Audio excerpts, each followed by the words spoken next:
Welcome back to the Knee Jerk Devotional, sometimes daily spiritual insight for the short attention span. Our passage this morning is John chapter 4, verses 39 through 42. It goes like this. Many of the Samaritans from that village committed themselves to him because of the woman's witness. He knew all about the things I did. He knows me inside and out. They asked him to stay. So Jesus stayed 2 days. A lot more people entrusted their lives to him when they heard what he had to say. They said to the woman, "We are no longer taking this on your say-so. We've heard it for ourselves and know it for sure. He's the Savior of the world." I remember the first time that I heard the phrase secondhand jive. We were at church and our pastor used it. He was talking about how in the 70s, when you heard something from someone else, it was secondhand jive.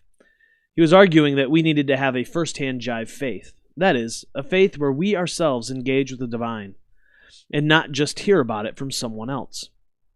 As I read this passage this morning, this was the phrase that popped into my head. But I also noticed that before the people of this Samaritan village experienced first-hand jive, they received the word of someone else.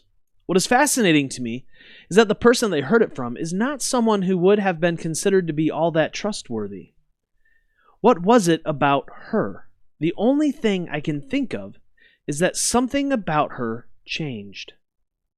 That is the assumption of most, that she was a person who was living in isolation from her community due to her life. We learned from her conversation with Jesus that she had multiple husbands and was living with a man not her husband at that time.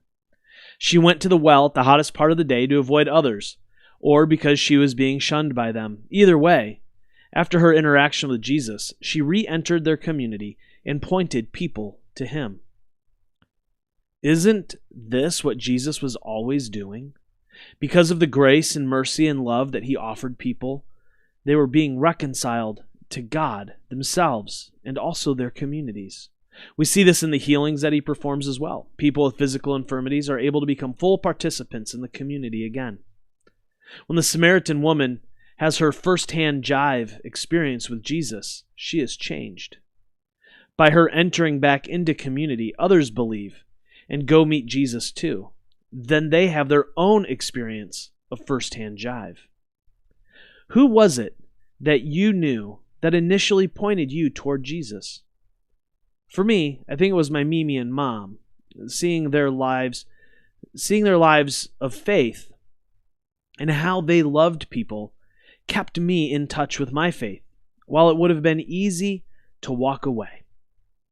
I am beyond grateful for them. Because of them, I now believe because of my own experience with the divine.